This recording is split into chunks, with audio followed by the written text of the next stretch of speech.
I fell in love with the neighbor who had protected me since I was a child.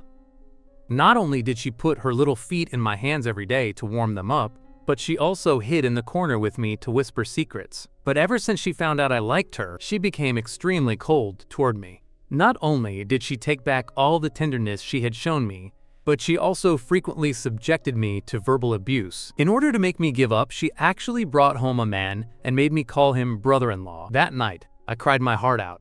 I thought it was time for me to leave, so I dialed my professor's number. "Professor, I agree to participate in the cryonics experiment. Please sign me up," I said calmly. Professor Sato's voice came from the other end of the line. "Yushin, have you really thought this through? The professor knows the cancer diagnosis has been a huge blow, but there is still hope for treatment. But I have stage 4 lymphoma. It can't be cured." Professor Sato sighed as he spoke. "But the cryonics technology on the research team side isn't mature yet. They have never used a living human for the experiment.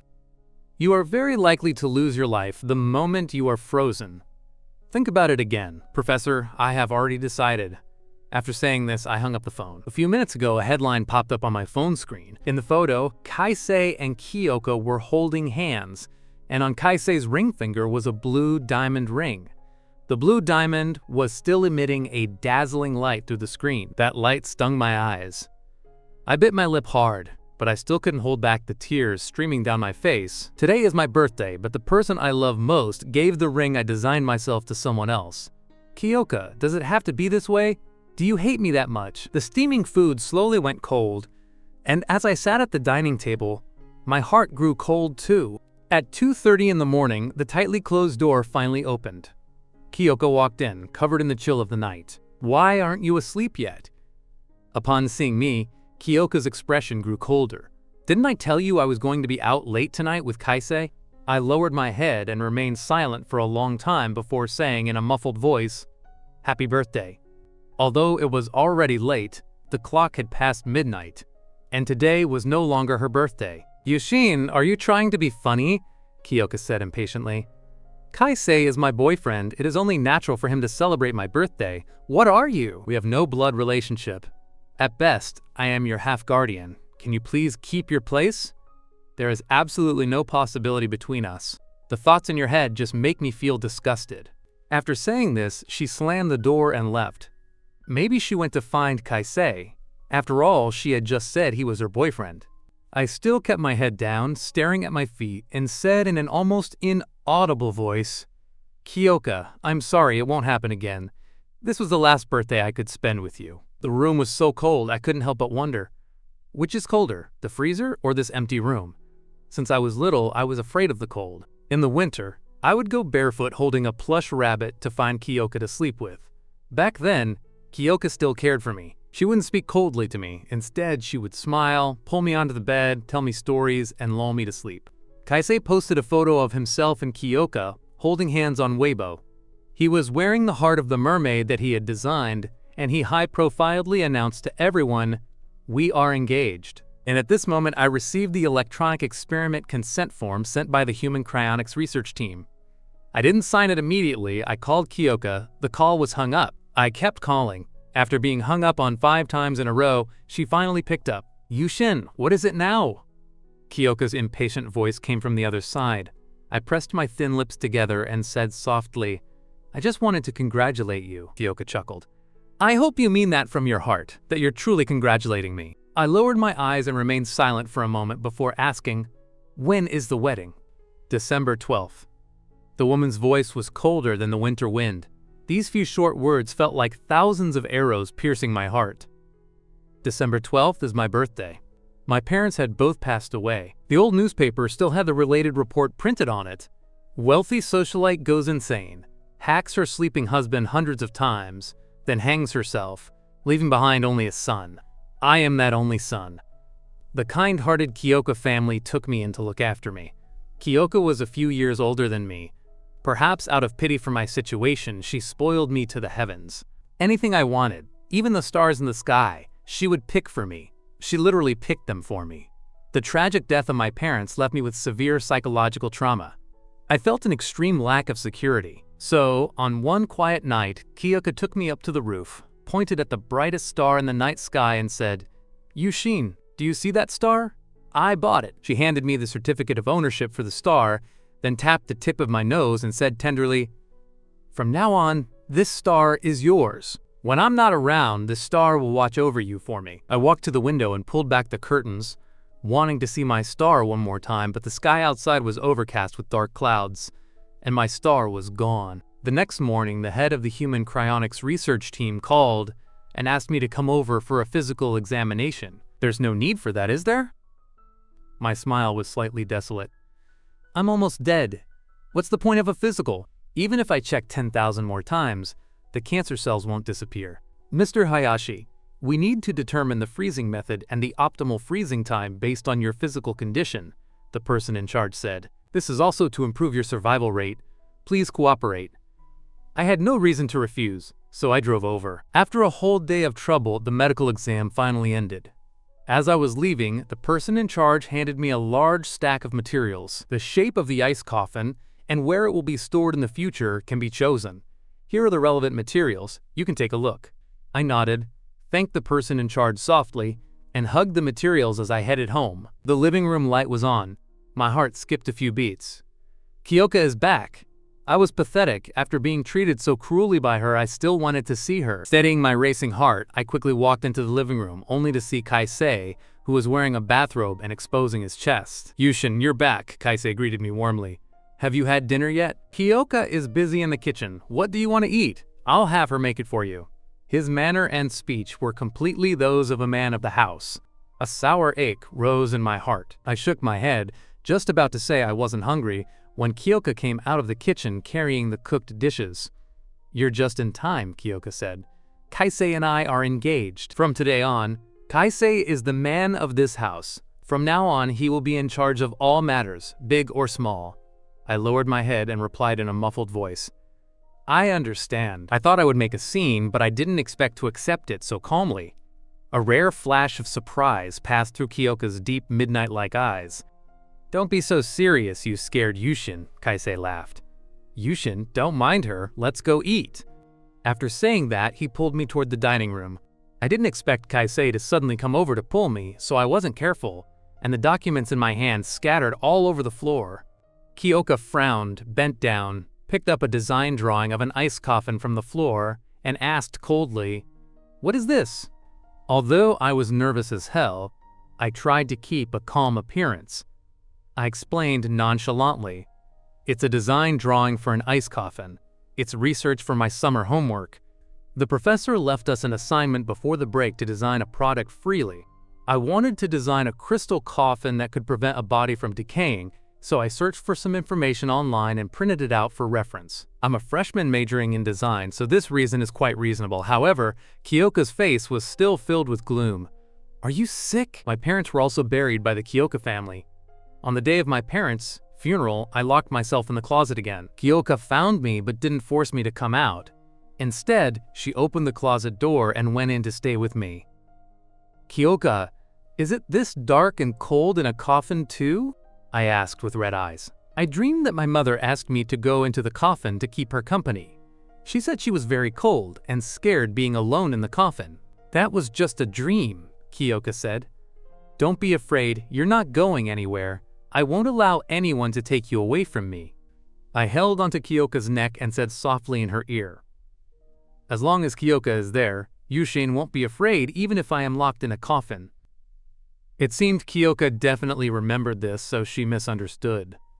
She thought Hayashi Yushin was once again using the ice coffin to make an implicit confession to her. If you don't like it, Kyoka, then I will change the design direction, I said softly. It's just summer homework, don't be angry.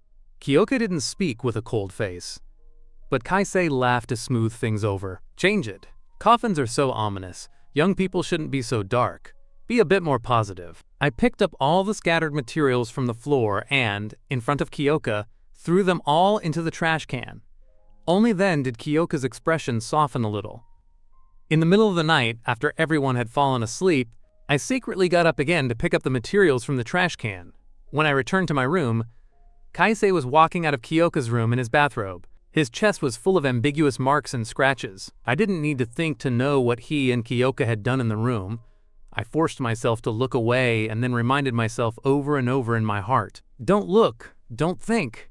He is Kyoka's fiancé. Whatever they do is justified. Kyoka likes him, and he can give Kyoka happiness. That is enough." "Hayashi Yushin, why don't you dare look at me?" Kaisei's brows were filled with provocation, completely different from a few hours ago. "Is it that even now you still can't accept that the one Kyoka loves is me, not you?" I lowered my eyes. "I have already accepted it. Don't pretend. Do you think I can't see it?" Kaisei said disdainfully. "The way you look at Kyoka is not normal. Even though you call her Kyoka, she raised you like a mother. Are you mentally disturbed?" I bit my lower lip hard and didn't say a word. Am I really mentally disturbed? No wonder Kyoka suddenly became so disgusted with me after knowing my feelings. It turns out that in the eyes of the world, this affection is so unsightly. I heard that you became an orphan because your mother went insane and hacked your father 100 times in the middle of the night, hacking your father to death. You witnessed it, didn't you? Kaisei stepped closer, intentionally provoking me. No wonder you are mentally disturbed. It turns out to be hereditary. Your mother was a mentally twisted lunatic, and you are the same. I could tolerate Kaisei insulting me, but I had no way to tolerate him insulting my deceased parents. I pounced on him and grabbed Kaisei by the neck. "You have no idea about the full picture. You have no right." A cold voice sounded suddenly. "Hayashi Yushin, what are you doing?" Kyoka had woken up at some point. She stood at the door, glaring at me with a face full of fury. Kaisei acted as if he couldn't stand, leaning into Kyoka's body. His voice was hoarse as he said, "Kyoka, don't blame Yushin. It's all my fault. I shouldn't have come out dressed like this to get water. I thought it was so late. Yushin must have been asleep, so I didn't put on a coat and came out in my bathrobe." Who would have thought that as soon as I opened the door, I would run into Yushin? When he saw these marks on my body, he called me shameless and said that someone like me had no right to be with you. In just a few words, he described me as a mentally twisted pervert, not sleeping in the middle of the night, hiding at other people's doors to eavesdrop, and then becoming jealous and beating someone's fiancé. He is lying! I didn't call him names! The corners of my eyes were slightly red. It was him who intentionally used my parents to provoke me and even called my mother a lunatic. When I was in elementary school, Hayashi Yushin was bullied by classmates because of my mother's incident. They surrounded me in a circle, and while throwing trash at me, they said I was a little madman born to a mad woman. It was Kyoka who stepped in to resolve it. I thought Kyoka must know that I would never lie about this, because this is the eternal pain in my heart. What lunatic? Yushin, what are you talking about? Kaisei put on a blank expression. What happened to your parents? I only know they passed away when you were very young. I don't know anything else. Kyoka softly comforted Kaisei for a few words, then turned around. She looked at me with cold eyes. Hayashi Yushin, I really didn't expect that in order to slander Kaisei, you would say such things. Her eyes were filled with disappointment. Kaisei doesn't know anything. I have never told him about your background. Even if you don't tell him, can't he search for it online himself? I said aggrievedly. That's not something you can't find. Before I could finish my sentence, Kyoka cut me off coldly. Do you think everyone is as wicked and likes to stir up trouble as you? I was stunned. Wicked, stir up trouble. Is that how Kyoka sees me? At this moment, all explanations became incredibly pale. Apologize to Kaisei immediately, Kyoka ordered with a cold face. I bit my lip and didn't speak. I would not apologize. I didn't do anything wrong. The one who should apologize is Kaisei. I really spoiled you too much. Kyoka's voice was even colder. But this time, I will not forgive you. From today on, you are not allowed to step out of your room. Stay in the room and reflect properly. Only when you have thought it through and are willing to apologize will you be allowed to come out. From childhood to adulthood, I was always the one favored by Kyoka. But today she favored another man. I was locked in the room. I hugged my knees and lay on the bed, curling myself into a small ball. But I still felt so cold. At this moment, my phone vibrated. The head of the cryonics research team sent me a message. Mr. Hayashi, your physical examination report is out. After research by our team, your optimal freezing time is between the 7th and 21st of next month. You can choose any day between the 7th and the 21st to be frozen according to your preference. Next month is December. My heart felt another spasm of pain. Next month, huh? I was silent in the dark for a long time. Then, with trembling hands, I typed in the date I chose. December 12th. December 12th is my birthday, and also the day Kyoka and Kaisei are getting married. I'd better not go to their wedding. Kyoka is already fed up with me. If I go, I'll only be an eyesore. I will quietly leave by myself and stop bothering anyone. It's almost next month, and my time is running out. I have many things to do, and I don't want to waste my precious time being locked up. So the proud person bowed his head. I found Kyoka and bit my lip to admit my mistake to her. I've thought it through. It's all my fault. I apologize to you. But Kyoka still had a cold face. The look she gave me no longer had the pampering and tenderness of the past. The person you should apologize to is not me, but Kaisei. I bit my lip until it bled. In the sweet and bloody taste in my mouth, I sadly realized that she had long since given her tenderness and pampering to another man. Fine, I apologized to him. My emotions were too intense, and my body wouldn't stop trembling. I'm sorry. The word brother-in-law made the woman stiffen for a moment. Kyoka's black pupils flickered. For a moment, she couldn't even believe what she had just heard. Is it enough now, Kyoka? I smiled self-deprecatingly, but as I smiled, my eyes turned red. Are you satisfied? Kyoka should have been satisfied, but for some reason, seeing me admit my mistake and hearing me call Kaisei brother-in-law, she felt quite uneasy in her heart. She turned her eyes away, not daring to look at me again, only coldly responding, "From today on, you move to the downstairs room." She believed Kaisei's words. In your eyes, am I really the kind of pervert who would hide at your bedroom door to eavesdrop on you and another man being intimate? Is that how you see me? The cold feeling washed over me once again. I felt the world spinning and almost collapsed, on the verge of losing consciousness. However, I didn't fall. I braced myself against the wall behind me, gritting my teeth to hold on. Since Kyoka asked me to move downstairs, then I will move. Anyway, I don't have many days left to live. In the evening, I drove to the cryonics laboratory again. I needed to discuss with the person in charge where the ice coffin would be placed after I was frozen. I read in the materials that you also have storage rooms for ice coffins on the ocean floor. Is that true? Of course. Actually, to tell you the truth, most of our ice coffin storage rooms are on the ocean floor, the person in charge replied. Because on land, ensuring the ice coffin stays at several hundred degrees below zero requires huge amounts of electricity. But if the ice coffin is stored on the ocean floor, the energy consumption is very low because the temperature at the bottom of the sea is already very low. That's great, I smiled. I want my ice coffin to be stored on the ocean floor. May I ask why? I continued to smile. Because the stars can't find me there. The stars were a gift from Kyoka. She said that no matter where I go, the stars will follow me and watch over me for her forever. But now Kyoka doesn't like me anymore, and I am going to die. Keeping a corpse that no one likes is too sad. So I decided to give the stars their freedom. To sink the body to the ocean floor where the stars can't see. To leave quietly without causing the stars any trouble. Because I didn't want to see Kaisei, I deliberately dragged it out until very late to go home. But when I arrived, the villa was brightly lit. Kyoka was sitting in the living room with a gloomy face, waiting for me. Kyoka, I said, looking blank, not understanding what I had done wrong again. I had clearly stayed out all day today. Kyoka threw a stack of documents in front of me and then, suppressing her anger, demanded, "Hayashi Yushin, tell me, what is this?" I looked down, and among the scattered documents on the floor, I saw my cancer diagnosis. How could you go through my things? I panicked, not daring to answer Kyoka's question directly, so I tried to divert the subject. I'm already 18. You cannot just enter my room and rummage through my things. Kyoka was so angry that she threw the teacup on the table. Is that the point?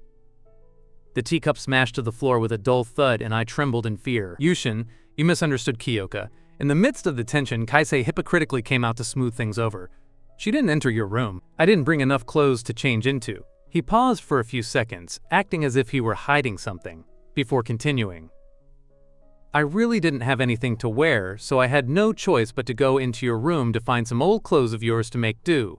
Who would have thought that by accident on your desk? He was clearly lying because, on the first day I got the cancer diagnosis, I had locked it away. Yet, in Kaisei's description, it was as if I had deliberately placed the diagnosis in a prominent spot, waiting for them to find it. You are so young, how could you have cancer? Kaisei clutched his chest, his expression sad and handsome. Tell your brother-in-law honestly, is it real or is it your prank? I turned my head to look at Kyoka, and only then realized, belatedly, that the anger in Kyoka's eyes was greater than her concern.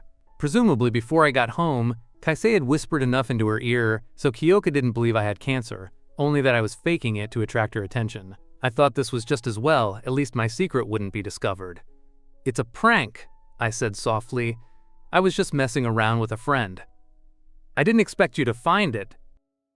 Before I could finish, Kyoka, who had been sitting on the sofa with a gloomy face and saying nothing, suddenly stood up. "Come to the hospital with me right now for an examination. Whether it's a prank or not, we'll know once we're at the hospital." "Kyoka, I don't want to go," I resisted weakly. Kyoka's cold gaze swept over me. Just that one look was enough to make me lose hope. I know my Kyoka, so I also knew that today, this checkup was unavoidable. When we arrived at the hospital, it was already midnight. Ordinarily at this time, except for the emergency department, other departments would not see patients. But before Kyoka came, she called the director. The director didn't dare to offend this killing god, so he urgently called for a doctor to give me the most comprehensive physical examination. A cancer test takes at least 2 hours to get results. These 2 hours felt like torture every second of the way. I couldn't help but think, if Kyoka knew I was about to die, would she be sad for me? Or, to her, am I just a burden? This burden is not only mentally twisted, but also jealous. She has wanted to get rid of me for a long time. I don't know how long I endured, but finally, the wait came to an end. The doctor walked out with the diagnostic report. "Miss Kyoka, the test results are out. Mr. Hayashi's body is very healthy. There is absolutely no cancer. I never expected that after such torment I would finally get such a result." I slammed my head toward Kaisei. There was no need to think. I knew this was his secret doing. "That's great," Kaisei let out a long sigh of relief, looking as if he were finally at ease. "It was just a prank. Yushin is fine. Kyoka and I can finally stop worrying." Kyoka, however, said nothing. She looked at me deeply and suddenly realized that my face was terrifyingly pale, almost completely bloodless. The person she had raised so carefully seemed to be slowly withering away. Although there is no cancer, the test results show that Mr. Hayashi's body is very weak and he is severely malnourished. Seeming to see Kyoka's doubts, the doctor added calmly, "Has he been dieting to lose weight recently? It's normal to want a good figure, but dieting to lose weight is inadvisable, especially for Mr. Hayashi, whose health has been seriously affected. Look, this little face is so pale. No wonder your sister mistook it for cancer." Kyoka's face turned extremely ugly in an instant. "It is true that I haven't been eating properly lately. This is also normal. After all, I am sick. And Kyoka has been so cold to me and disgusted by me, so how could I have the heart to eat properly?" But in Kyoka's eyes, this looked completely different. "To fake an illness to deceive me? You've ruined your own body like this?" Kyoka looked at me with eyes cold enough to freeze the summer sun. "What do you want? To make me feel sorry for you, and then agree to be with you? Can you wake up to reality?" I didn't. Tears fell uncontrollably. Even though I knew she wouldn't believe me, I tried my best to deny it. I really didn't. But my denial, in the face of these ironclad facts, seemed so pale. Kyoka looked at me with immense disappointment. "How did I raise you to become like this?" In that moment, I felt as if thousands of arrows were piercing my heart. Kyoka left me alone at the hospital and walked off, dragging Kaisei with her. For the next whole week, she didn't speak to me again. I tried to mend the relationship several times, but all ended in failure. Until the day before Kyoka and Kaisei's wedding. "Kyoka, you're getting married tomorrow. Are you still refusing to speak to me?" I lowered my eyelids, my thick, long lashes casting a small shadow on my lower eyelids. My expression was so sad. Kyoka's eyes remained cold. "Have you given up yet?" I nodded with red eyes. "I have. I swear this time I am not lying. This time I really didn't lie, because I was about to die. When a person dies, the heart should also die, right?" Kyoka glared at my red-rimmed eyes, obviously not believing my words. But she softened. After all, I was someone she had raised. So how could she bear to ignore me completely? "Come to the wedding of Kaisei and me tomorrow. Give us your sincere blessings," Kyoka said coldly. "Don't play any tricks. I am definitely marrying Kaisei. No matter how much of a scene you make, you can't change this outcome." I lowered my eyes. My obedience and calmness only made her heart ache. A wave of irritability inexplicably occupied her whole heart. Kyoka looked away, not daring to look at my face again. Yet, at this moment, I spoke up. "Kyoka, I will attend your wedding, but could you please have a meal with me after the wedding is over?" Kyoka and Kaisei were holding a Western-style wedding, and the ceremony usually finished around noon. "Tomorrow is my birthday. In the past, you always spent my birthdays with me. Could you please spend my last birthday with me? I know this is an excessive request on your wedding day, but I won't disturb your wedding. All the ceremonies will definitely be finished by 4 in the afternoon. You just need to come over at that time, have a slice of cake with me, and wish me a happy birthday, and I will be satisfied." Faced with such a humble request, Kyoka ultimately couldn't bring herself to refuse, so she stiffly replied, "Fine." I didn't sleep much all night. I stayed awake until dawn, then tidied myself up to attend Kyoka's wedding. The wedding was very lively, with almost all the socialites and celebrities coming to show their support. Kaisei was wearing a white high-end custom suit, holding Kyoka's waist with a happy face. Kyoka also changed into a wedding dress. Kyoka looked so beautiful, elegant, and noble, with a unique aura. Time seemed to favor her especially, never leaving any trace on her face. 13 years have passed, yet she is still as beautiful and charming as she was when she pulled me out of the closet. My gaze was glued to her, greedily looking at her several times before I stepped forward to present the wedding gift I had prepared with both hands. "Kyoka, happy wedding. I wished her happiness and health from the bottom of my heart." Kyoka took the gift and looked at me deeply without saying anything, but there seemed to be some sentiment in the depths of her eyes that absolutely could not be revealed, surging frantically. Unfortunately, I didn't see it. After giving the gift, I left the wedding quietly. Forgive my cowardice. I really didn't have the courage to witness Kyoka marry Kaisei with my own eyes. I'm sorry, I don't have that much magnanimity. I sincerely wish Kyoka happiness, but I will never accept Kaisei. After leaving the wedding, I first went to the cemetery to present the last bouquet of fresh flowers to my deceased parents. "Mother, I seem to understand now why you chose to commit suicide. When you were alive, why didn't you take me with you? You hated father so much, yet you took him away. You said you loved me the most, yet you left me here alone. The world is so big, I suddenly felt so lonely. It seemed like from the beginning to the end, no one had firmly chosen me, loved me without regret, or never given up on me. Even mother never did. Forget it, mother, even you didn't love me that much. Kyoka has actually done very well already.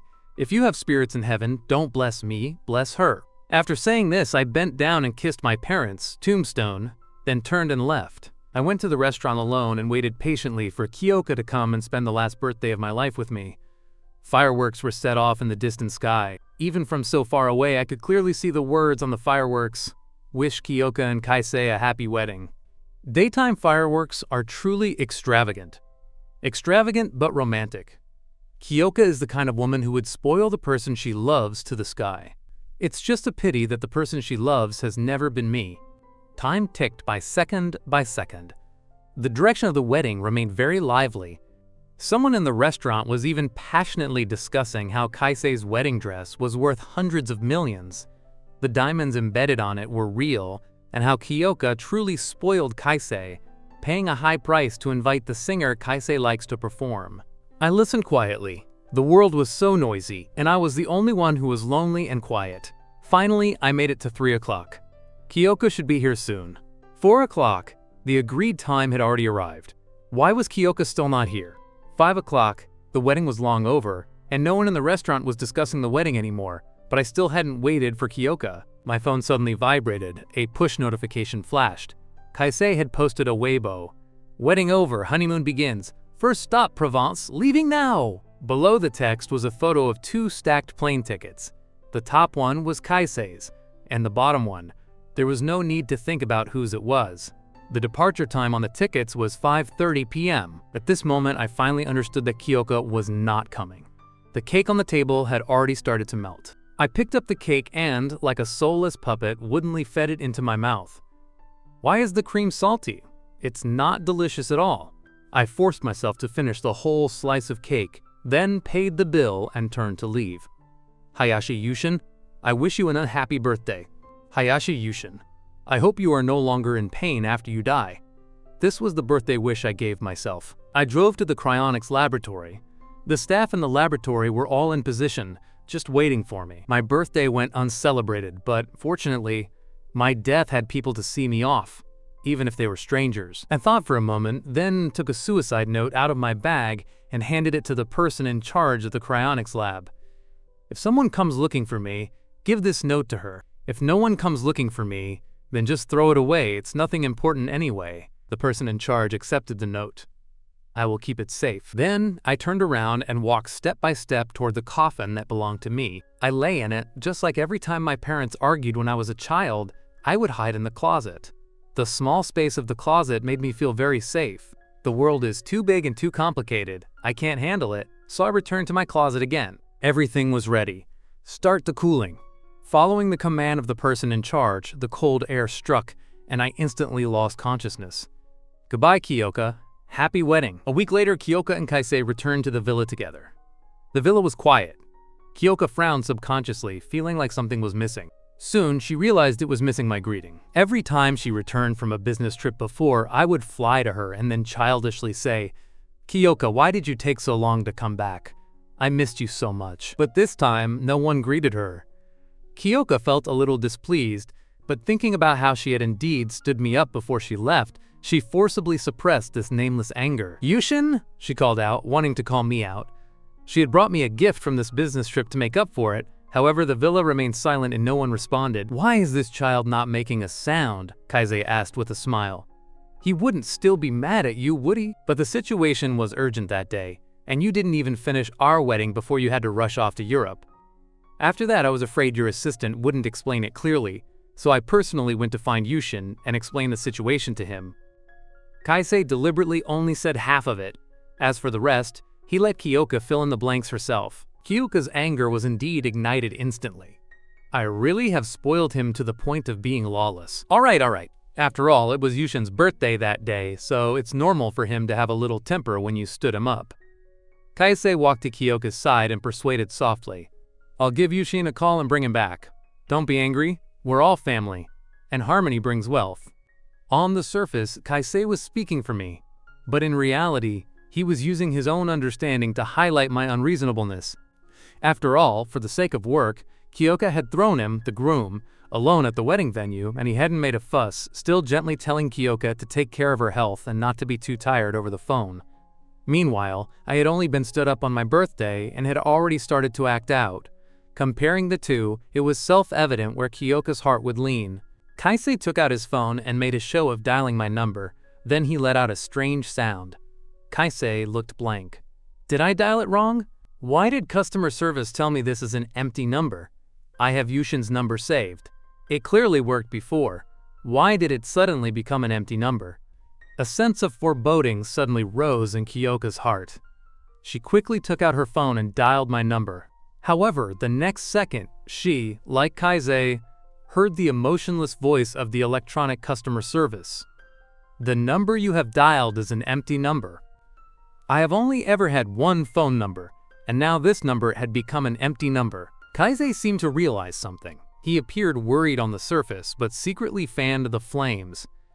"Kyoka, could it be that Yushin ran away from home because he was angry?" Kyoka's face turned extremely ugly. She strode toward my room and kicked the door open. The room, which was originally decorated warmly and interestingly, was now empty and had nothing left. The gifts she had given me, the rabbit plush doll I always hugged to sleep, and the cotton dolls I collected were all gone. Even the bed sheets and pillows were gone, leaving only the bare bed frame sitting there abruptly. Kaisei, who followed behind Kyoka, gasped. "Where are Yushin's things? How are they all gone? Could it be that he really ran away from home?" Under Kaisei's intentional guidance, Kyoka also assumed that I was throwing a tantrum and running away from home because I was angry with her. In an instant, the anger in her heart grew even stronger. For such a small matter, he wanted to run away from home?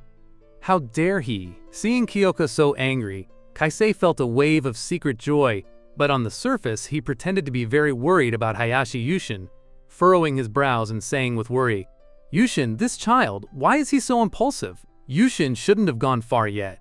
You should send your men to find him. The world is so chaotic now. How dangerous it is for a little child to be outside." Kyoka's face looked terrible. Little child? he is already 18. In China, 18 is considered an adult, and an adult should be responsible for his own actions. But Hayashi Yushin is still as willful as before, without any growth. Thinking of this, the anger Kyoka had finally suppressed burned even hotter. She said coldly, "Since he doesn't want to return to this home, let him stay outside. Pass my order down.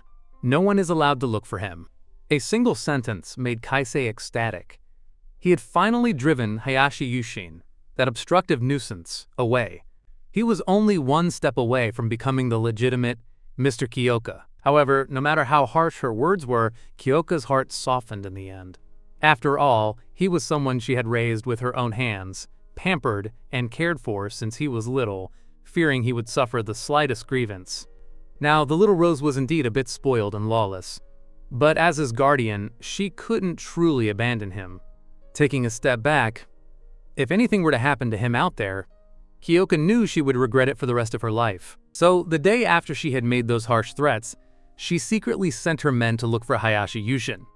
Yet the more men she sent, the more Hayashi Yushin remained missing. "Boss, I've contacted all of Yushin's classmates, from kindergarten to university. They all stated that Yushin hadn't contacted them throughout the entire summer vacation, and they hadn't seen him either. Boss, I've searched the places Yushin frequently visits, but I couldn't find him. Boss, I investigated and found that a week ago, Yushin donated all his belongings to the Sunshine Orphanage. I saw the cotton dolls he collected, as well as some of his clothes and bags. Should I bring these things back?" Her subordinates returned one by one to report, but all they brought were useless pieces of information. Hayashi Yushin remained missing. They hadn't found even a single useful clue. It wasn't until Kyoka's assistant brought back explosive news. "Boss, the private investigator I hired just found out that Yushin's household registration has been cancelled." Kyoka's body noticeably stiffened. "What did you say?" Kyoka rushed to the police station as fast as she could. She found the official who had processed the cancellation for Hayashi Yushin and demanded furiously, "Why did you cancel Hayashi Yushin's registration? Who told you to do it? He is still alive. By what right did you cancel it?" The official was terrified but tried to remain calm. "Miss, please calm down. Let's sit down and talk about this slowly. Whatever questions you have, I will do my best to answer them." Afraid that her boss would continue to lose her composure, the assistant quickly spoke up. "I'm sorry, we are Yushin's family. We just received notice that you canceled his registration, but our child is still alive. How could you have done that? Please check and tell us what is going on." The official wore an expression of sudden realization. "Hayashi Yushin? I remember him, a very beautiful little boy who spoke very gently. I have a deep impression of him. About 10 days ago, he came here to apply for cancellation, saying he had cancer and didn't have many days left to live. Under normal circumstances, relatives come to process a cancellation after a person has died. He came to do it for himself, which obviously didn't fit the procedure, so I didn't agree and didn't process it." The assistant was shocked. "Then why did we receive notice that he had been canceled?" "Let me finish," the official said. "It wasn't processed then. But a few days later, some people from a cryonics research team came and said they needed to process a cancellation for Hayashi Yushin. This research team has processed similar procedures here before. I don't know the specifics, but it seems they freeze people with terminal illnesses and thaw them hundreds of years later. In any case, the person is already frozen. Even if they aren't dead, they have to wait hundreds of years to wake up. To prevent others from abusing their identity information, the research team comes to us to register a temporary cancellation after the person is frozen. If these frozen individuals ever have the chance to wake up in the future, they can come back to restore their household registration." Everything felt like a dream. When Kyoka returned from the police station, she felt completely dazed. She didn't even know how she had returned. She couldn't understand why everything had turned out this way. Clearly, a week ago when she left, everything was still fine. Yushin was still acting spoiled, asking her to spend his birthday with him. How could things have changed so much in just 1 week? If she had known that might have been the last birthday she would ever spend with him, she would never have missed it, no matter what. "Kyoka, what's wrong?" Kaisei walked out of the bedroom.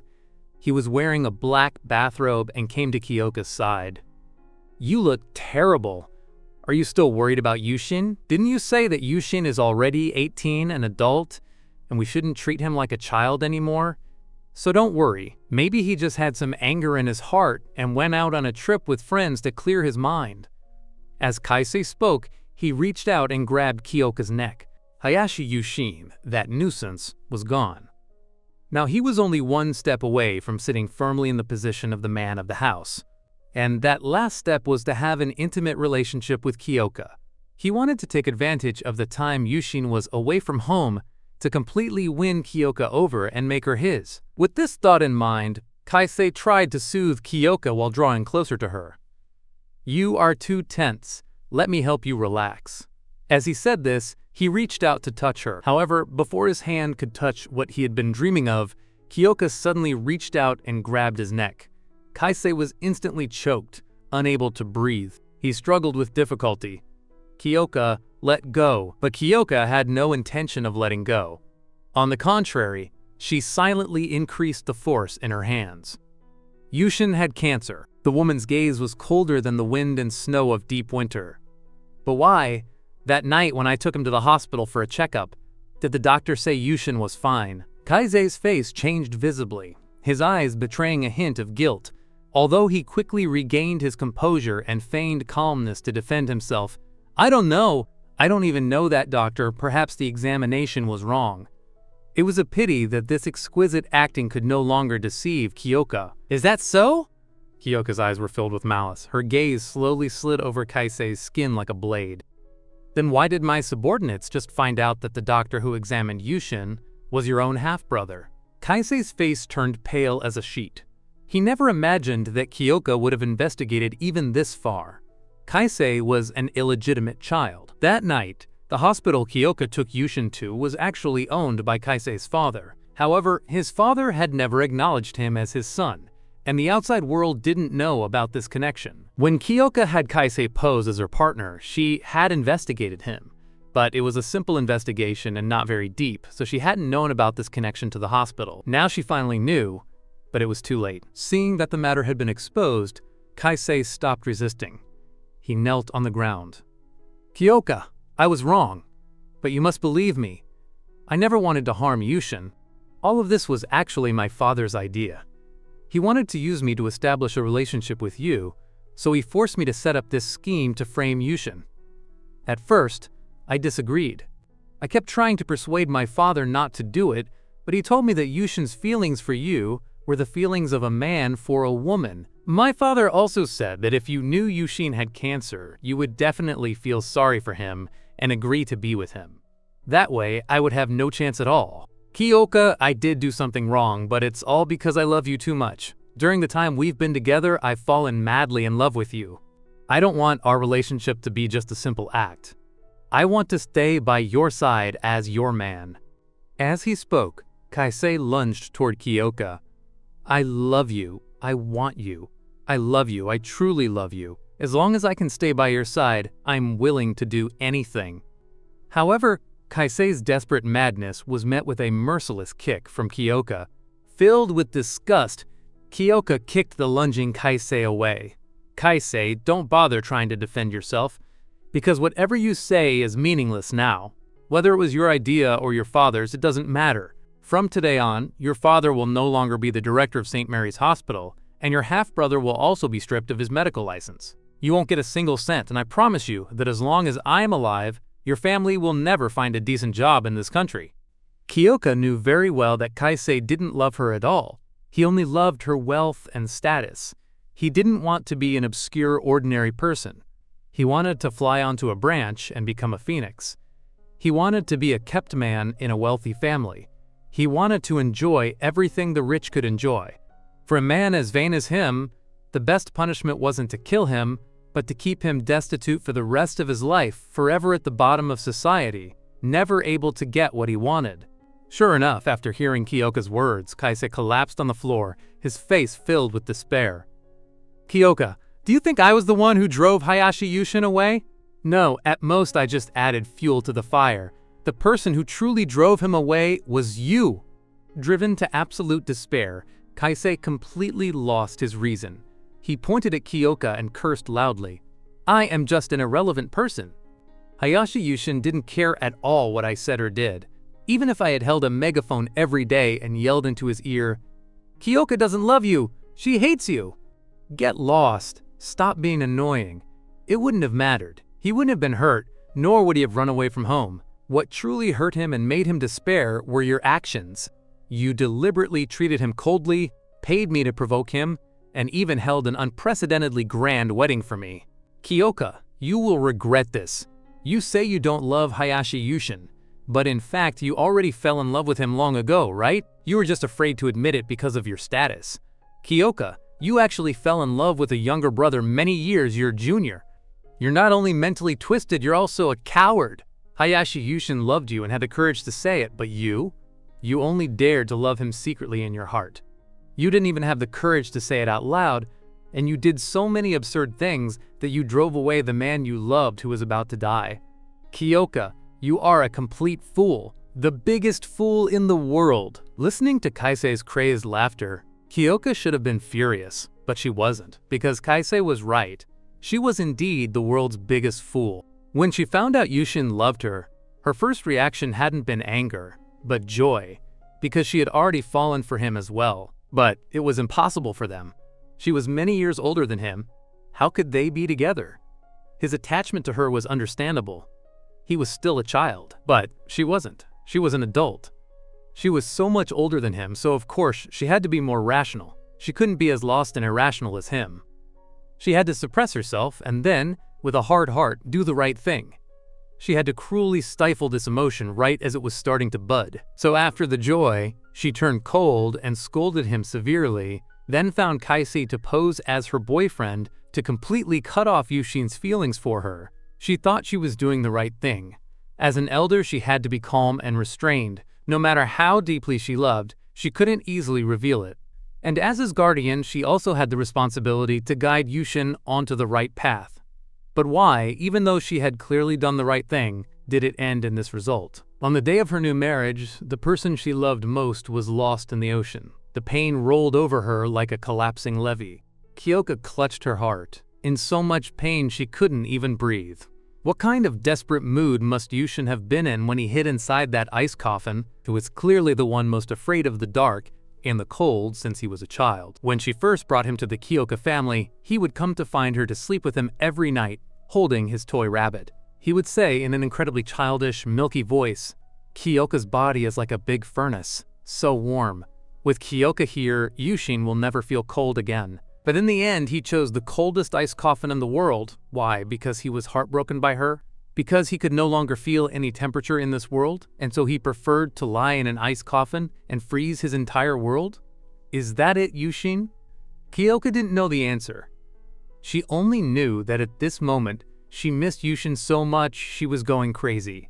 She had to see him immediately, even if it was just him in the ice coffin. Her subordinates quickly found the contact information for the cryonics research team and got the location of their laboratory. Kyoka rushed over immediately. The person in charge of the cryonics research team received her. "You must be Miss Kyoka, right? Before Mr. Hayashi Yushin was frozen, he left me a suicide note. He said that if anyone came looking for him, I should give this note to that person." As he spoke, the person in charge took out a brown envelope from his briefcase and handed it to Kyoka. On the envelope were Hayashi Yushin's handwriting, "To be opened by Kyoka." Kyoka's hand trembled.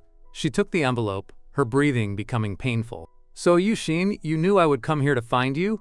Is this your punishment for me? Miss Kyoka, I think you probably need some private space. How about this? I will wait outside. Once you've read the letter and calmed down, you can come to the office next door to find me." After saying this, the person in charge turned and left, even thoughtfully closing the door for Kyoka. Kyoka took a deep breath and opened the envelope. "Kyoka, the person opening this letter must be you, right? Because I can't imagine anyone else coming to look for me. Thinking about it, it's quite sad. Having lived for so long, if I suddenly disappeared one day besides you, I can't think of a second person who would come looking for me. And what's even sadder is that, as of now, I'm not even sure if you would come to look for me. After all, you already have Kaisei. Sorry, I said something else you don't like to hear. Please don't be angry. I don't mean to complain. Actually, I am very happy for you. A person is just too lonely in this world. It is a stroke of luck to find someone you love and spend a lifetime with them. Kyoka, I don't know why, but every time I bless you, you don't believe me. You always feel that I still have lingering feelings for you, that all my blessings are fake, lies, and have ulterior motives. But that's not true. I admit I still love you very much, and this love may not change even after 1,000 or 10,000 years, but the love is real, and the blessings I give you are also all real. When you see this letter, I should already be lying in the ice coffin. At this moment, I have no reason to lie anymore, so Kyoka, can you believe me now? I truly bless you from the bottom of my heart. I hope you can grow old together with your loved one, surrounded by children and grandchildren. I hope you can enjoy all the beauty in the world, even if the person enjoying this beauty with you isn't me. Kyoka, please don't feel sad because of my departure, and please don't blame yourself. The choice I made has nothing to do with you. When I was little, every time my parents argued, I would hide in the closet. The closet was very dark and cold, but only by hiding in that narrow space would I feel safe. At that time, the small closet was my entire world. Later, Kyoka hugged me out of the closet. The outside world was so big and empty. Although it wasn't dark anymore, for some reason, I felt my heart had nowhere to rest. I think perhaps I overestimated myself. Having hidden in a narrow space all my life, I couldn't adapt to such a vast world. Fortunately, I still had Kyoka. As long as you were still by my side, I wasn't afraid of anything. So I quietly placed my heart on you. My love for you grew silently through the changing seasons. I don't think there is anything sinful about this. On the contrary, I think it is very sacred. When I was in school, my favorite teacher once told me that a person will not be alone in this world. There are so many people in the world, and every person has more or less some connection with everyone else. And the network of relationships formed by these small connections between people is the connection between people and this world. She once gave an example, saying everyone has a mother and father, and the family connection established between us and our parents is the connection between us and this world. I don't have parents. I only have Kyoka. I also don't have a lover. I don't even have many friends. I only have Kyoka. I stood at the crossroads as the crowd rushed past. There were so many people in this city, but to me they were all strangers. Only Kyoka is different. Only Kyoka would hold me tight when I was cold, comfort me when I was afraid, and buy me cake and gifts on my birthday, then sit with me to make a wish and blow out the candles. Kyoka, you always say that my love for you is deformed and abnormal. Kaisei also says I'm mentally twisted. But how could I not love you? When he swung the knife at Dad, when Mom smiled and hung herself from the rafters, when my world started to collapse inch by inch, it was you, Kyoka, who hugged me out of that broken world. You said Dad actually loved Mom. He just used the wrong way. You said Mom actually loved me, but she couldn't control herself. She was afraid she would hurt me, so she left first and entrusted me to you, letting you take care of me for her. Why is it that you can understand Dad's deformed love for Mom, but you cannot accept my love? This question doesn't need an answer. Kyoka, you don't need to answer. I've said so much just because I want you to know, this is the most sacred thing I have ever done in my life. Even if you don't understand or accept it, I hope you won't be so resistant and won't feel that I'm disgusting. Even after hundreds or thousands of years, even if technology develops and cancer can be cured, please do not thaw me. Kyoka was the only connection between me and this world. Now that connection has been broken. I don't care about the outside world anymore. Now I have returned to my closet. This is where I truly belong, narrow, enclosed, and very safe. I am going to sleep for a long, long time, and I do not expect to wake up again. Before falling into a deep sleep, I offer my blessings to my beloved Kyoka one last time. Kyoka, happy wedding. I hope your life ahead is happy and full, never to have regrets. Hayashi Yushin. The letter was finally finished.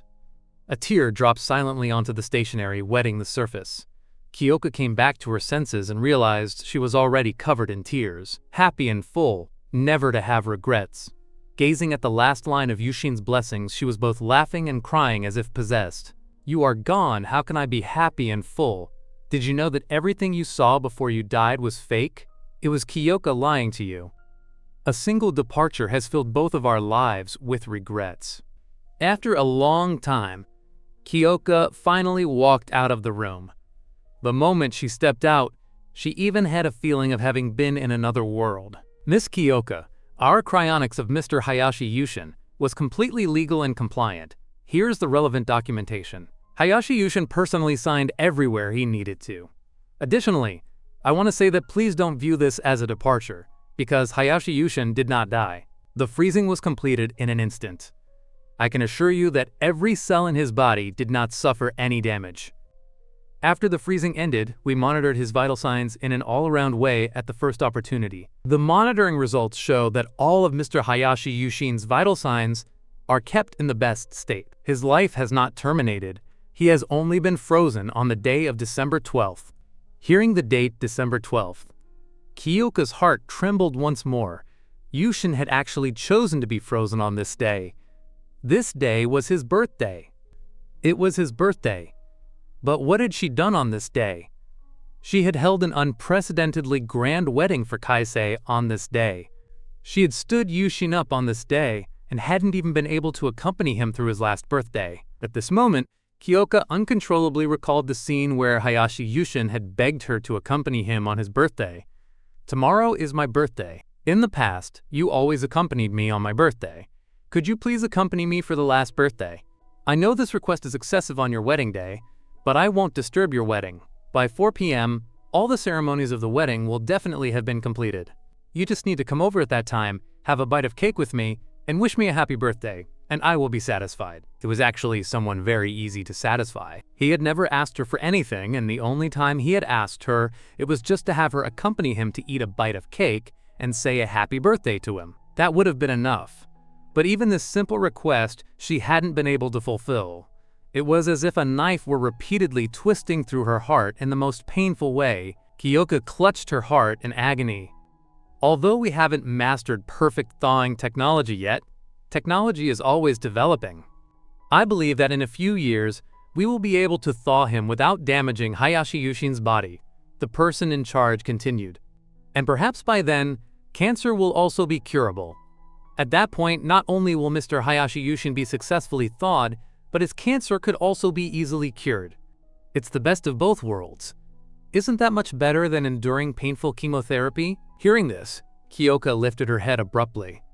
It could be thawed? She felt as if she had grabbed a life-saving straw, grabbing the person in charge by the shoulders and shouting frantically, "Thaw Yushin immediately! I want to see him!" "Miss Kyoka, please calm down," the person in charge said, sweating profusely.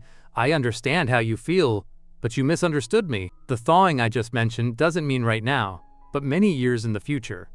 Our current technology can only freeze people quickly without damaging human cells. I am very sorry, but our current technology cannot do it yet." "How could you not be able to?" Kyoka asked angrily. "Freezing and thawing should be two sides of the same coin, shouldn't they? If you can't thaw them, why do you provide cryonic services to volunteers? Please calm down first. Thawing and freezing are different. During freezing, as long as the temperature drops fast enough to freeze the person in an instant, the cells in their body won't suffer any damage. Although the person is frozen, the human cells remain intact, alive, just frozen and inactive. The person is also frozen at that exact moment and stops aging. But thawing is different. It is much more difficult. Ice melts easily. You just need to heat it. But what if there is a tiny hamster inside the ice? What would you do to melt the ice without harming the hamster? Put the ice block in warm water? That sounds like a gentle method, but you have to consider that the ice melts at different speeds in different parts. The deeper the ice, the slower it melts. This easily leads to a situation where the hamster's brain has already thawed, but its internal organs are still frozen. A human is a whole entity. The moment the surface thaws, the blood begins to circulate. If the person's internal organs or lower body are still in a frozen state at that moment, can you imagine how terrifying that would be?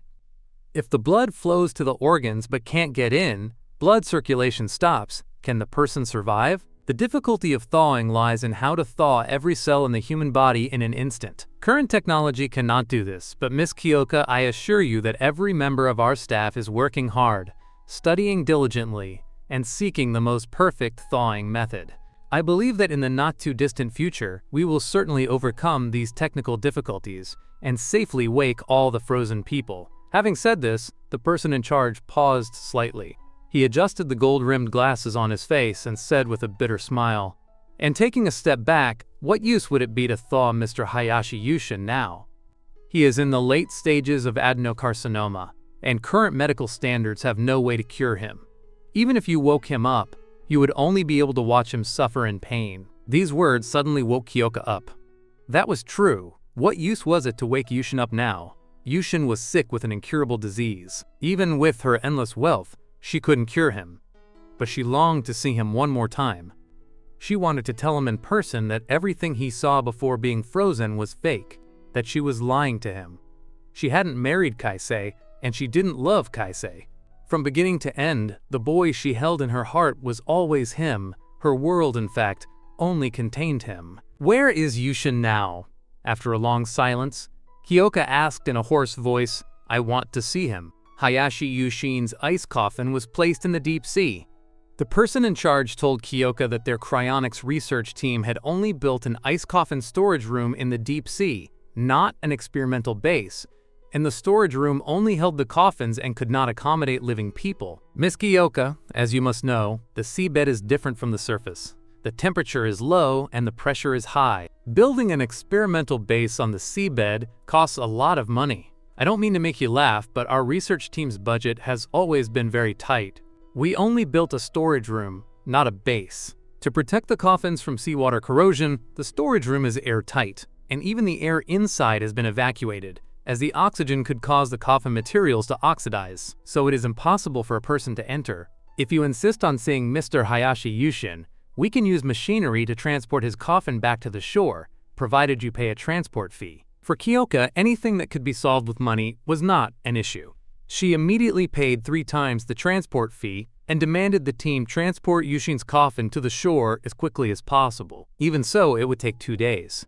48 hours sounded short, but for Kyoka, every second after losing Hayashi Yushin was torture. She left the research base, lost and soulless, and drove aimlessly through the vast city like a wandering ghost with nowhere to go.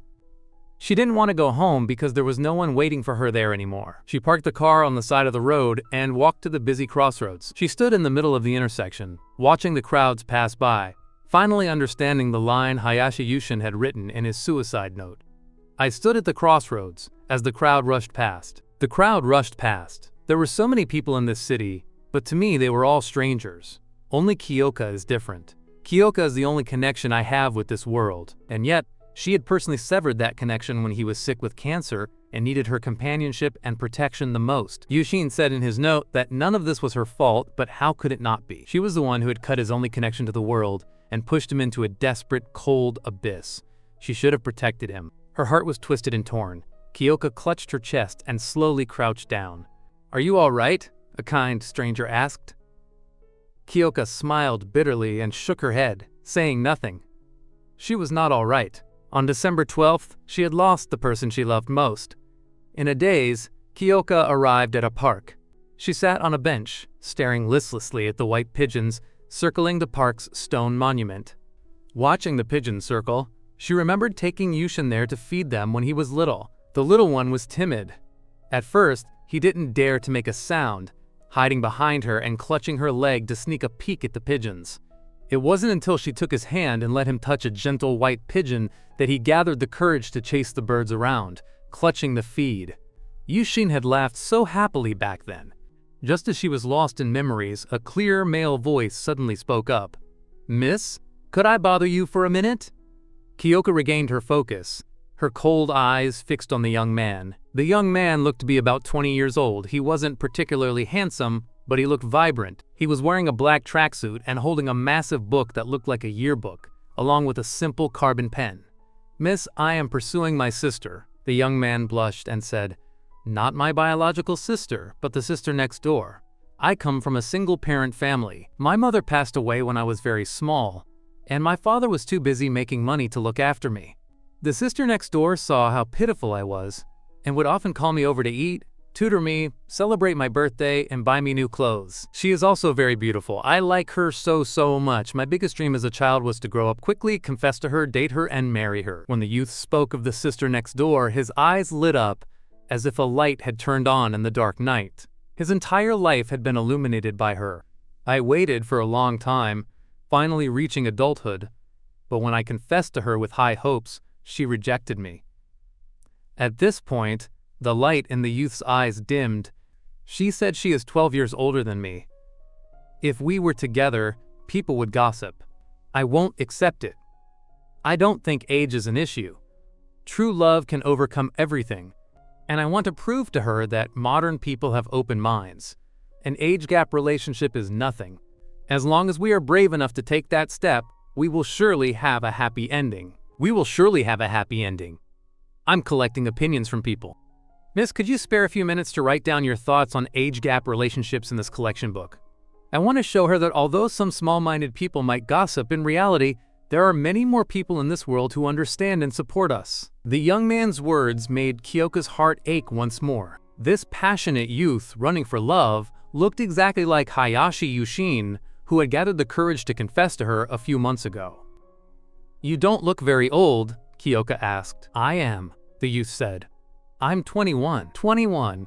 You're so young, do you know what love is?" Kyoka asked again. "Have you ever thought that perhaps your feelings for your sister aren't love, but a psychological attachment due to a lack of maternal love? And because you are too young, you can't distinguish between the two, mistaken as love?" This was actually what Kyoka had wanted to say to Hayashi Yushin. Hayashi Yushin was too young, only 18. Could he distinguish what love was? She hadn't dared to accept him because she was afraid he was confusing love with attachment. Young children always mistook the attachment and adoration for an elder as love. "Miss, I'm young, not stupid," the young man complained. "You people who are a bit older, stop treating us young people like idiots. We aren't stupid. We can distinguish what love is. I'm a biology major at a top university, and I can tell you responsibly that we young people actually understand love better than you do. Because we are young and physically healthy, we secrete more hormones when we meet someone we like. So our love, compared to yours, is more fiery, more blind, and more desperate. But that doesn't mean we're stupid. We're just loving purely." These words left Kyoka speechless. She had always thought young people were immature, irrational, and didn't understand love. But at this moment, she finally understood that it was she who didn't understand love. What rationality, what restraint. When one is truly in love, those things don't matter. Love comes so surgingly that there is no room for reason. Her rationality and restraint became a joke at this moment. "Sorry, I shouldn't have questioned your feelings for your sister," Kyoka said. "Your sister is very lucky to have met you." Hearing this, the young man blushed. He shook his head and said softly, "No, it should be said that I am very lucky to have met her." Kyoka took the pen the youth handed her, and with a heart filled with pious, reverent feelings for love, she wrote her opinion in the collection book. To the unknown sister next door. "Your brother told me your story. He told me a lot, but from start to finish, all I heard was your gentleness toward him and his love for you. Even when you rejected him, you spoke of worldly gossip, not that you didn't love him. So I boldly guess that you probably love this young man, who loves you with such passion that he's even a bit silly. Very much. But you cannot admit your love because you are the older party. You feel you should be more rational. You feel that a younger brother can be immature, but you cannot. You even feel you must be hard-hearted to cut off this relationship that the world won't accept, believing this is the right thing to do. But is the world's opinion really that important? Life is short. Will you choose to live timidly under the world's gaze or fight bravely for yourself and the one you love? The brother who loves you deeply is currently crossing streets and alleys, stopping pedestrians to ask them to write blessings for your love in this slightly naive book he bought. He hasn't feared the eyes of the world? Is it because he doesn't care? I don't think so. He does this because he loves you enough. His will is strong enough. Rumors cannot defeat him, and others' strange looks cannot defeat him. I asked him if it was worth it. He said that thinking of your smile, whatever he does, is worth it. I think that is probably what love looks like in its truest form. It has nothing to do with age, nothing to do with wealth. Love is pure. It's we who are vulgar. Your brother's speech today has also taught me a lot.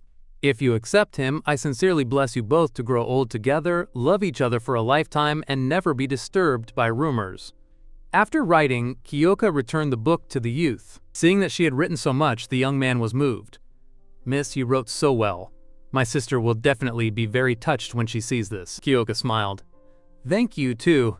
After talking with you, I feel a sense of clarity. The fog that had been lingering in my heart for some time has finally dissipated, and I finally dare to face my own heart. She loved Hayashi Yushin. She didn't want to just be his Yao sister. She wanted to embrace him, kiss him, and possess everything about him. She wanted him to belong entirely to her. Her love for him was not a selfless, grand love, but a selfish love between a man and a woman. This feeling might not be accepted by the world, but so what? Life is only once. Once missed, there is no chance to start over. She had already missed Yushin once. She would never miss him a second time. After returning home, Kyoka made two decisions. The first was for the Yi Group to undergo a technological transformation. From now on, the Yi Group would divert 20% of its annual profits, half to the cryonics research team to help them develop safe thawing technology, and half to the cancer research team to help them conquer cancer and benefit humanity. At the same time, she resigned as the chairwoman of the Yi Group and appointed her younger sister Ayame as the acting chairwoman. From then on, all major and minor affairs of the group would be decided by Ayame. As for the second decision, 3 days later, Kyoka finally saw the Hayashi Yushin she had been longing for. Hayashi Yushin lay in the ice coffin, eyes closed, with a gentle and quiet expression as if he were just sleeping. Looking at the person sleeping in the coffin, Kyoka could not help but think of the countless nights she had spent lulling him to sleep. He would also close his eyes like this, lying obediently in her arms, his long eyelashes slightly turned up, as pretty as a doll. The only difference was that now there was frost even on Hayashi Yushin's eyelashes. His complexion was so pale, it must be very cold in the ice coffin. Yushin, Yao sister will soon come to keep you company. Yushin, Yao sister lied to you. Kyoka reached out to touch Hayashi Yushin's pale cheek, but in the end, she only touched the cold lid of the ice coffin. She couldn't touch him, just as he had wanted to touch her heart so many times, only to be turned away by her. Actually, Kaisei was never my boyfriend. I don't love him at all. The one I have always loved is you, but I didn't dare to admit it. I felt that if I admitted my love for you, it would be a betrayal to your parents. Your mother always treated me like a sister, so how could I have such sinful thoughts about their son? So I didn't dare to admit it. I started brainwashing myself, lying to myself that you didn't actually love me, that you were too young and didn't understand what love was. As your sister, I had to correct you. I couldn't let you keep making mistakes. So I hired Kaisei to pose as my boyfriend to make you give up. Everything was fake. He was a makeup artist, and those marks you saw on him were made with props. The wedding was also fake. I didn't participate in that wedding at all. I only paid for it. I let Kaisei deal with whatever he wanted. Although the wedding was grand, I was distracted the whole time. My mind was only on ending this farce so I could go and spend your birthday with you. At this point, Kyoka couldn't help but smile bitterly. She, who rarely shed tears, felt her eyes redden. Yushin, I promised you I would spend your birthday with you, but in the end I broke my word, Kyoka said, her heart feeling like it was being cut by a knife. The company's project in Europe had some problems, and the person in charge there said it was an emergency that I had to handle. I thought to myself that there would be plenty of chances to spend your birthday with you in the future. Missing one wouldn't matter. But you, child, how did this suddenly turn out to be the last one? If it's the last one, even if the universe exploded, I wouldn't have left you. Through the cold coffin, she couldn't touch his face. Kyoka also knew that at this moment, no matter how deep her confession was, he couldn't hear her. But she still wanted to tell him. Yushin, can you forgive Yao sister? Yao sister promises you that from now on I will be with you for every single one of your birthdays, until death separates us. After finishing, Kyoka leaned down and left a kiss on the ice coffin. She kissed the spot where his lips were, as the coffin stood between them, but that was okay. She believed that when he woke up next time, she would definitely be able to kiss him without any concerns. This kiss might take 1,000 years to wait for, but it didn't matter. She was willing to wait. You aren't kidding, are you? The person in charge of the cryonics team exclaimed. You are actually asking us to perform cryonics on you? Kyoka nodded and said very calmly, That's right. And from today on, I am the largest shareholder of your cryonics research team. In the future, 10% of the Yi Group's annual income will be invested in the cryonics research base to help you study thawing technology. 10% doesn't sound like much, but that's the Yi Group. The Yi Group's monthly net profit is in the hundreds of billions. Miss Kyoka, we are very grateful that you are willing to provide funding, but cryonics technology is mainly prepared for those suffering from terminal illnesses. The person in charge explained patiently. For diseases like ALS, cancer, and multi-organ failure, with current medical standards, patients have no hope of being cured. Many terminal patients are still young. Compared to slowly waiting for death, they hope that after parting with their loved ones, they can freeze their illness and time into a freezer, then wait for technology to advance until their terminal illness can be cured one day, and then thaw. Having said this, the person in charge paused for a moment, then said with some difficulty, "But your body is very healthy. You don't have any illness. I don't understand why you want to freeze yourself." Hearing this, Kyoka turned her head and glanced at the room where Hayashi Yushin's ice coffin was stored. Her eyes were filled with tenderness. "If he wakes up and I am not by his side, he will surely feel very lonely, and I will never let him feel lonely again." Hearing this, the person in charge was stunned for a moment, then sighed heavily. "Miss Kyoka, I know you are deeply in love with Mr. Hayashi Yushin, but love is not everything in life," he said. "I feel I have an obligation to remind you. When you are frozen, although your time stops, your relatives and friends, their time continues. 1,000 years later, when you wake up, your relatives and friends may have already left this world. Terminal patients have no choice. If they want to live, they can only hope for cryonics technology. But you are different. You are healthy. You can live a healthy, happy, and fulfilling life in the world you are familiar with your friends and family. Are you really going to give up your family and friendship for love, give up everything you have now, and enter a freezer to sleep with Mr. Hayashi Yushin?" Facing the earnest question from the person in charge, Kyoka nodded without hesitation. "No need to persuade me anymore. I've already made my decision."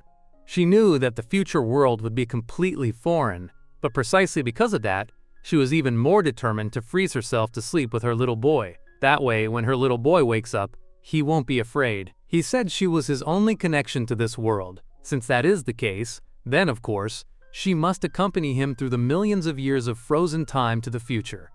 "Miss Kyoka, your love for Mr. Hayashi Yushin is very moving, but I still have to dampen your spirits," the person in charge sighed. "Human cryonics is still just a theory. Although every one of our researchers is working on it with endless passion, we must admit that there is still a significant probability that we will fail. We may never discover a way to safely thaw a human body. I told Mr. Hayashi Yushin the same thing. If our research fails, you and Mr. Hayashi Yushin may never wake up." The person in charge spoke sincerely, hoping to persuade Kyoka to give up on freezing herself. However, no matter how he tried to persuade her, Kyoka had only one answer. "Regardless of whether we can be successfully thawed in the future, I will not change my mind." Her gaze was firm, without the slightest hesitation. "I have missed him once, and I will never miss him a second time. If they could be successfully thawed, she would see him in the future. If not, she would accompany him into the afterlife." The deep sea was so dark and cold. What would her little one, who was afraid of both the dark and the cold, do without her? Having said all he could, the person in charge had no choice but to bring the cryonics agreement for Kyoka to sign. All processes were completed in one go, and Kyoka was extremely efficient, finishing all the paperwork within a single day. But she did not undergo the freezing process immediately. Before doing so, she handled a few final affairs. She took all her current savings and gave them to the head of the cryonics research team, asking him to build a new ice coffin storage room at Star Moon Bay. Her Yushin loved stars the most, and Star Moon Bay was famous for its beautiful starry sky and its lake that shone like the moon. The deep sea was too dark and cold. She did not want her Yushin to sink into it. Once the storage room at Star Moon Bay was built, she and Yushin would move there to sleep together for 1,000 years under the romantic starry sky. During those years of slumber, she would let the stars he loved guard them. In addition to Star Moon Bay, Kyoka planned several other locations for the team to build storage rooms and research bases.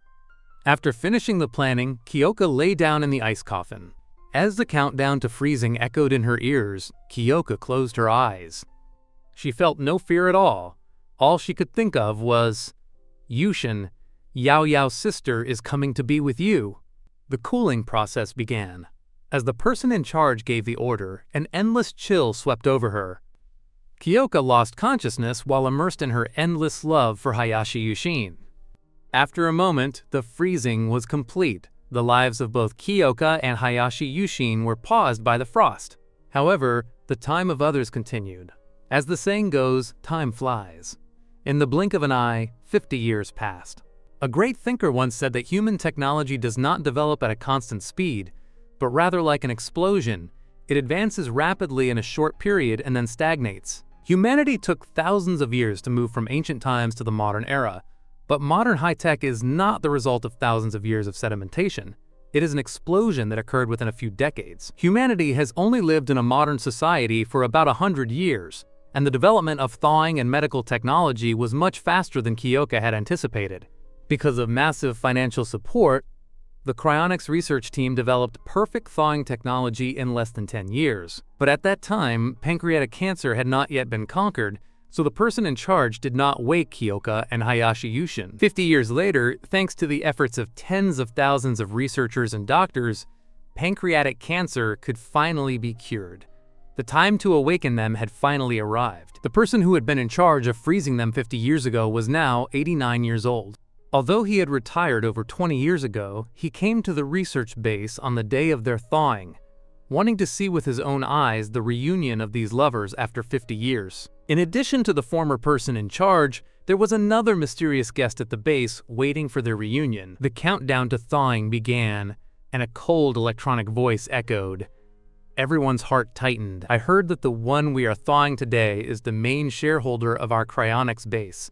Many of our research bases and storage rooms were built with her funding. That's right, I heard the same. She was a super wealthy tycoon before she was frozen, but her beloved suffered from an incurable disease. She chose to be frozen just to be with him. Such a rich woman, and yet so devoted. What a peerless woman. Her lover is truly lucky. A few new staff members whispered among themselves. As the base's largest shareholder, the legend of their love had long circulated in many versions throughout the base. Through continuous retelling, many details had been omitted, but their sincere love, which spanned 50 years, had moved countless people. As the countdown ended, a blast of white gas was released toward their ice coffins. Immediately after, a blue light shone, and the ice in the coffins melted in an instant. Kyoka and Hayashi Yushin, who had been asleep for 50 years, slowly opened their eyes at that very moment. My sudden awakening was filled with confusion. What happened? Wasn't I frozen? Why am I awake now? Because I had lost consciousness the moment I was frozen, my memory remained at that moment 50 years ago. Therefore, in my mind, it felt like I had just been frozen and then immediately woke up. How are you feeling? Seeing that I had woken up, a staff member rushed over to ask. Do you feel dizzy? Don't worry, this is a normal reaction after thawing. If you feel like vomiting, just do it. Here is a vomit bag, some clean water, and a towel. If you need anything else, just tell me. I was completely stunned. Thawing? I asked the person in charge not to thaw me, didn't I? However, before the staff member could answer, a familiar female voice reached me from behind. Yushin. Even after 50 years, I recognized the owner of that voice instantly. Yao Yao, sister! I turned around abruptly, looking behind me in disbelief. Standing behind me, gazing at me with affection, was indeed Kyoka. She had just stepped out of her coffin. Her hair was wet, and the cold from the thawing process was still radiating from her. However, she didn't care. In the first moment after she regained her mobility, she came to my side and embraced me with all her strength. I've finally seen you again. Kyoka held me tightly. She hugged me so hard it was as if she wanted to melt me into her own flesh and blood. Thank God for giving us another chance to meet. This time I will never let us miss each other again. Yao Yao, sister, why are you here? I asked in a daze. And why do you look like you were just thawed? Behind Kyoka there was clearly an ice cabinet that had just been opened. My brain was a bit slow. Did Yao Yao sister freeze herself too? But why? Hadn't she married Kaisei? If she froze herself, what happened to Kaisei? Too many questions flooded in. I had just woken up, and my brain couldn't process this information. As soon as I started thinking, my head felt like it was splitting. I clutched my head in pain. Kyoka panicked instantly. Yushin, what's wrong? Is it your head? You've just thawed, don't think too much. Drink some water and get some rest. However, I still had many questions in my heart. I grabbed the hem of her clothes, refusing to let go. Seeing this, Kyoka couldn't help but smile. She touched my head affectionately and said with a laugh, Yao Yao's sister isn't going anywhere. She will stay by your side forever. My body was quite weak. It took a long time of resting before the side effects of thawing faded away. While I rested, Kyoka patiently told me everything that had happened after I was frozen, including how she realized she had been wrong to let me go. She spoke of Kenji Takahashi, the man who had inspired her, and how fate had brought us all together here. She hugged me close, whispering, "We will make up for the lost time and we will be happy forever." This was her promise, a vow she would never break.